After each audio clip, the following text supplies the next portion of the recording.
জাতীয় থেকে আন্তর্জাতিক, প্রান্তিক, জনপদ থেকে নগর, চারপাশে কি ঘটছে এই মুহূর্তে তা নিয়ে আমাদের আয়োজন এখন চারদিক। আপনাদের সঙ্গে আছি আমি শামীমা রহমান শাম্মী।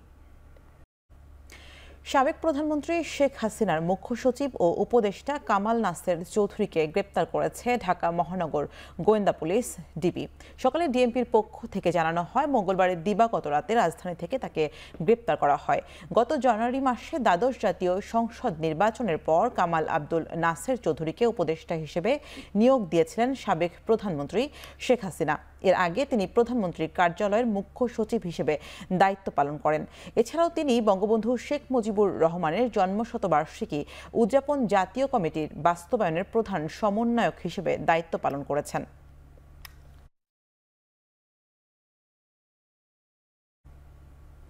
নোয়াখালী ৪ আসনে সাবেক সংসদ সদস্য মোহাম্মদ একরামুল করিম চৌধুরীকে গ্রেপ্তারের পর কারাগারে পাঠানোর নির্দেশ দিয়েছেন আদালত।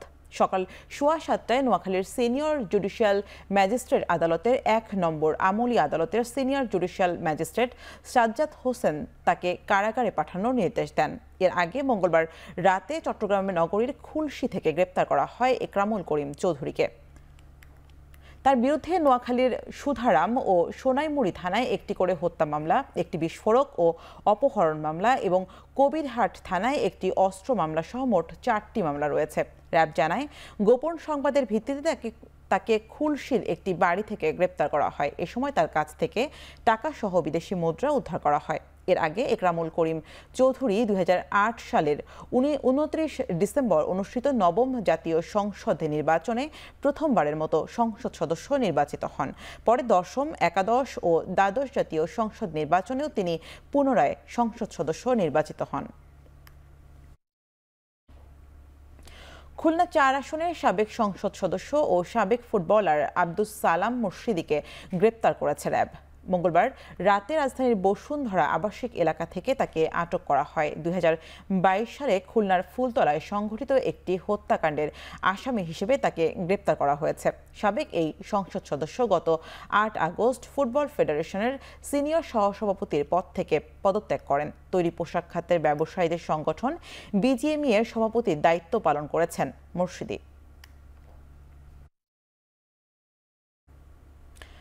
বেসরকারি এক্সিম ব্যাংকের সাবেক চেয়ারম্যান নজরুল ইসলাম মজুমদারকে গ্রেপ্তার করেছে পুলিশ। মঙ্গলবার রাতে তাকে গ্রেপ্তার করা হয়। প্রায় 1.5 দশক ব্যাংক উদ্যোক্তাদের সংগঠন বাংলাদেশ অ্যাসোসিয়েশন অব ব্যাংকার্সের সভাপতির দায়িত্বে ছিলেন তিনি। 5 আগস্টের পর আওয়ামী লীগ সরকারের পতনের পর এবি ও এক্সিম ব্যাংকের চেয়ারম্যান পদ থেকে নজরুল ইসলাম মজুমদারকে সরিয়ে ব্যাংকটির পরিচালনা পর্ষদ পুনর্গঠন করে বাংলাদেশ ব্যাংক। তিনি 2007 সাল থেকে ব্যাংকটিতে চেয়ারম্যানের দায়িত্বে ছিলেন। নজরুল ইসলাম মজুমদার পোশাক খাতের প্রতিষ্ঠান নাসা গ্রুপের চেয়ারম্যান। শেখ হাসিনা সরকারের পতনের পর নজরুল ইসলাম মজুমদারের ব্যাংক হিসাব জব্দ করেছে বাংলাদেশ ব্যাংক। একই সাথে তার স্ত্রী নাসরিন ইসলাম ও তাদের ছেলে মেয়েদের ব্যাংক হিসাবও জব্দ করা হয়েছে।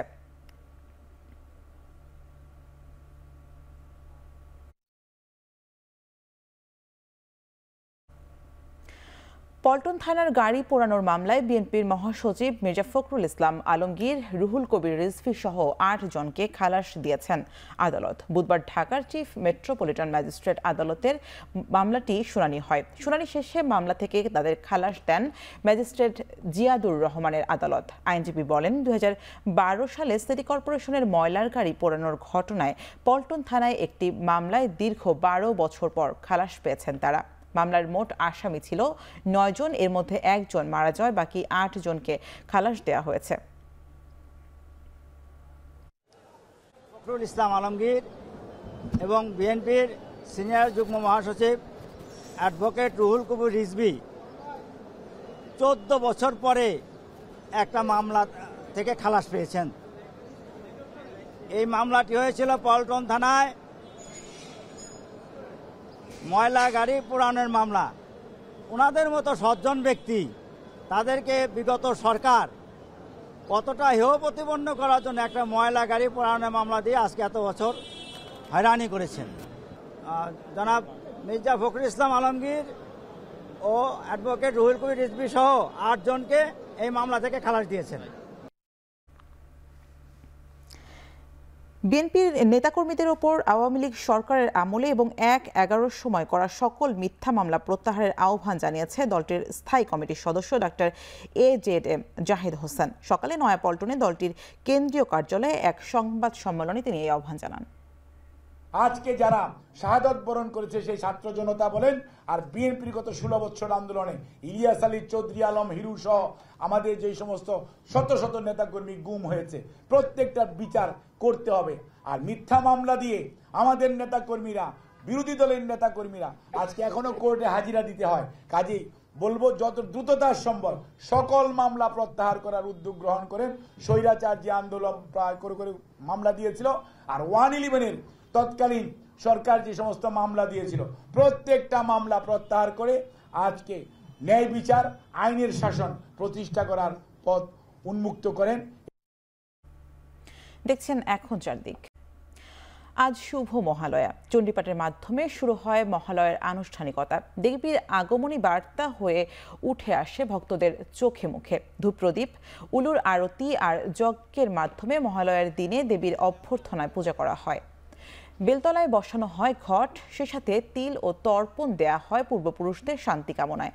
শাস্ত্রমতে এবারের আগমন চিন্তার হলেও ভক্তদের প্রার্থনায় সেই সংকট কেটে যাবে বলেই মনে করছেন পুরোহিত। এবার কৈলাস থেকে দেবী দুর্গা মর্তে আসবেন বাবার বাড়ি, সাথে তার 4 সন্তান লক্ষ্মী, সরস্বতী, গণেশ ও কার্তিক। ভক্তদের মাঝে থাকবেন 9 দিন। এবার দেবী এসেছেন দোলায় আর ফিরবেন ঘটকে। ভক্তদের চাওয়া দেবী দুর্গার আশীর্বাদে পৃথিবী হোক সংকটহীন। আমাদের যা বিচ্যুতি আছে সেগুলো সবকিছু ঠিকমতো আমরা পালন করতে পারি এবং আমাদের জীবনে যেন শুভ শক্তির আগমন ঘটে। আজকে পিতৃপক্ষের অবসান ও মাতৃপক্ষের সূচনা, মা মর্তে আসছেন। আমি চাই এবছরের পুজো যেন সুষ্ঠুভাবে হয়, অশান্তি বিশৃঙ্খলা না হোক, মা যাতে সুন্দরভাবে আসছে, সুন্দরভাবে সবার মঙ্গল কামনা করে যেতে পারুক। মা যেন সবার মঙ্গল করেন, এরকম অমঙ্গলজনক পরিস্থিতিতে যেন আমাদের আর পড়তে না হয়। মহালয়া, সে মহালয়ার সময়, আর তারপরে শুরু হবে শুক্লপক্ষের প্রতিপদ। এই দুটো সন্ধিকালে দেবী দুর্গা ধরায় আসেন এবং ভগবান ব্রহ্মার নির্দেশে তিনি বিল্ল বৃক্ষে অর্থাৎ বেল গাছে অবস্থান গ্রহণ করেন। ফলে বিল্ল বৃক্ষের নিচে আমরা আজকে কয়েকদিন শান্ত থাকার পর দুই দিন ধরে আবার উত্তপ্ত সাভারের আশুলিয়া শিল্পাঞ্চল। আজ সকাল থেকে নবীনগর চন্দ্রা মহাসড়ক অবরোধ করে বকেয়া বেতনের দাবিতে বিক্ষোভ করছে বার্ডস গ্রুপের 3টি কারখানার শ্রমিকরা। এতে নবীনগর থেকে বাইপাইল হয়ে কবিরপুর পর্যন্ত প্রায় 18 কিলোমিটার এলাকায় যানজটের সৃষ্টি হয়েছে।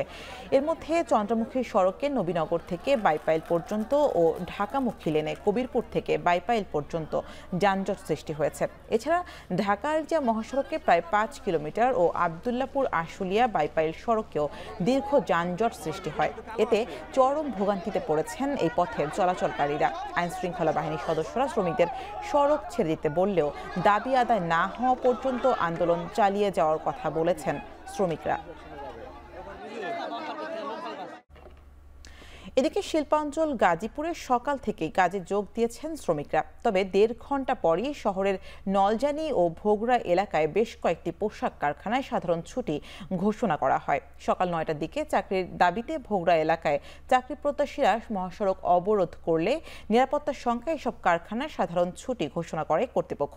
পুলিশ জানায় চাকরি প্রত্যাশী শ্রমিকরা ঢাকা ময়মনসিংহ মহাসড়কের উভয় পাশে অবরোধ করলে যান চলাচল বন্ধ হয়ে যায়। পরে শিল্প পুলিশ তাদেরকে বুঝিয়ে মহাসড়ক থেকে সরিয়ে দিলে প্রায় 1 ঘন্টা পর মহাসড়কের যান চলাচল আবারও স্বাভাবিক হয়। এদিকে পোশাক কারখানার নিরাপত্তায় সকাল থেকেই শিল্পাঞ্চলের বিভিন্ন স্থানে টহল দিচ্ছে সেনাবাহিনী, মোতায়েন রয়েছে শিল্প পুলিশও। জুলাই আগস্টের আন্দোলন ও এর পরবর্তী পরিস্থিতির কারণে কমেছে রাজস্ব আদায়। তবে সরকারের নানামুখী পদক্ষেপ ও ব্যবসায়ীদের সঠিকভাবে শুল্ক কর দিলে রাজস্ব আদায়ে ঘাটতি হবে না বলে দাবি এনবিআর চেয়ারম্যান আব্দুর রহমান খানের।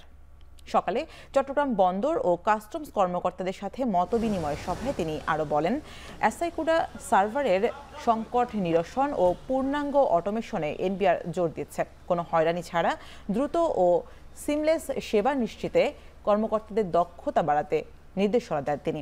বন্দরের স্ক্যানার সংকট নিরসনে নতুন 5টি স্ক্যানার দ্রুত স্থাপনের পাশাপাশি বন্দরের কন্টেইনার জট নিরসনে চট্টগ্রাম কাস্টমস হাউস কাজ করছে বলেও জানান এনবিআর চেয়ারম্যান।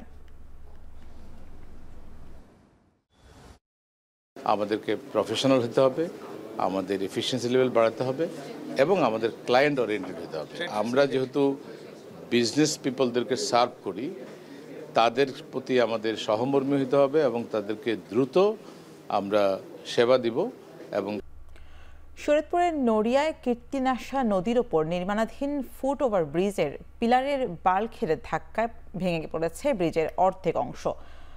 সকাল 8:30টায় এই দুর্ঘটনা ঘটে। জানা যায় কীর্তিনাশা নদীর ওপর নির্মিত ভাষা সৈনিক ডাক্তার গোলাম মাওলা সেতু ঝুঁকিপূর্ণ হওয়ায় সেই জায়গায় 2017 সালে ফুটওভার ব্রিজ নির্মাণের উদ্যোগ নেওয়া হয়। লোহার কেচিং দিয়ে একটি কংক্রিটের ফুটওভার ব্রিজ নির্মাণ শুরু করে এলজিইডি। 1.5 কোটি টাকা ব্যয়ে সেতুটি নির্মাণ কাজ 80% এরই মধ্যে শেষ হয়েছে। তবে বালু বোঝাই বাল্কহেডের ধাক্কায় ব্রিজের একটি পিলার এবং স্ল্যাব ভেঙে পড়ে, এতে আহত হন একজন। এই ঘটনায় বাল্কহেড জব্দ করা হয়েছে, আটক করা হয়েছে জাহাজের 2 জন শ্রমিককে। ট্রলারের সাথে ধাক্কা লাগলে ট্রলার ভেঙে যাবে, কিন্তু ব্রিজ কিছু ক্ষতি হওয়ার কথা না, কিন্তু এই জন্য নর্মালভাবে বানানে এই অবস্থাটা ঘটছে। এটা একটা ব্রিজ এলো, কারণ এই ব্রিজটা ভাঙার আগে ওই পুরান ব্রিজটা থাকতো, তারপরে এই ব্রিজটা উড়াইতো। এই 2বার এই বলগেরে ঢাকা দিয়ে পায়া ভেঙে লাইছে, 2বার নৌকা ডুবছে, 3টা বাচ্চা পড়ছে আর 2টা মোটরসাইকেল পড়ছে। ঠিক সময় ঠিক জায়গায় আঘাত হানবে বলে ইরানকে সতর্ক করল ইসরায়েল। যদিও পাল্টা আঘাত হেনে কয়েক গুণ শক্তিতে তা ফিরিয়ে দেওয়ার হুমকি দিয়েছে ইরানও। এরই মধ্যে ইসরায়েলি ভূখণ্ডের কয়েক ঘন্টা অভিযানের ইতি টেনেছে তেহরান। মঙ্গলবার রাতে ইরানের শত শত ক্ষেপণাস্ত্র দখল করে নেয় ইসরায়েলের আকাশ। ইসরায়েলি ভূখণ্ড লক্ষ্য করে 180টির বেশি ব্যালিস্টিক মিসাইল ছোড়ে ইরান। বলা হচ্ছে ইসরায়েলের এ যাবৎকালে সবচেয়ে বড় সামরিক হামলা এটি। এবারই প্রথম কোনো হামলায় হাইপারসনিক ফাত্তা মিসাইল ব্যবহার করেছে ইরান। দেশটির অভিজাত সশস্ত্র বাহিনী রিভলিউশনারি গার্ডসের দাবি 90% ক্ষেপণাস্ত্র লক্ষ্যে আঘাত করেছে। হামলায় ইসরায়েলের ধ্বংসযজ্ঞ লক্ষণীয়। ইরানের ছোড়া 10টির মতো ক্ষেপণাস্ত্র আকাশেই ধ্বংসে ইসরায়েলকে সহযোগিতার কথা জানিয়েছে মার্কিন প্রতিরক্ষা দপ্তর পেন্টাগন। মধ্যপ্রাচ্যে অস্থিরতার জন্য ইরানকে দায়ী করেছে ইসরায়েলের ঘনিষ্ঠতম মিত্র যুক্তরাষ্ট্র। তবে ইরানের সফল হামলায় খুশিতে উৎসবে মেতে উঠেছেন মধ্যপ্রাচ্যের বাসিন্দারা।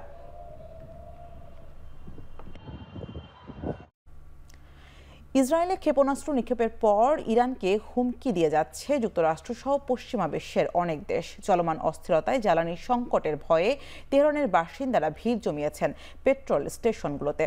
রাজধানী তেহরানের প্রায় প্রতিটি পেট্রোল স্টেশনের গাড়ির দীর্ঘ সারি তৈরি হয়েছে। ইসরায়েলের পাল্টা প্রতিক্রিয়ায় আঞ্চলিক সংঘাত আরও বড় আকার ধারণ করতে পারে। নিরাপদ আশ্রয়ে ছুটে যেতে নিজেদের প্রস্তুত রাখছে ইরানিরা। ভবিষ্যতে জ্বালানির ঘাটতি হওয়ার শঙ্কায় আগে থেকেই গাড়িতে পর্যাপ্ত তেল ও পেট্রোল নিয়ে রাখছেন তারা। লেবাননে ইসরায়েলি বাহিনীর স্থল অভিযান শুরুর প্রতিক্রিয়ায় 1.5 শতাধিক ব্যালিস্টিক ক্ষেপণাস্ত্র নিক্ষেপ করে ইরান।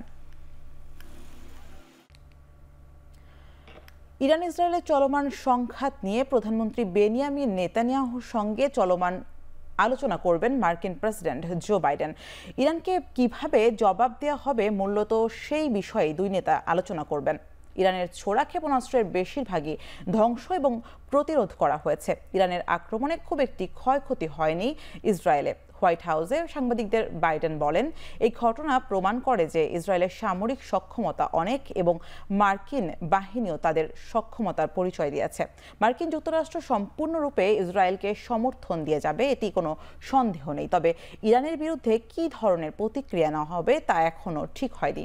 বাইডেন বলেন, ইসরায়েলের এই মুহূর্তে কি প্রয়োজন তার উপর নির্ভর করছে ইরানকে কিভাবে জবাব দেওয়া হবে।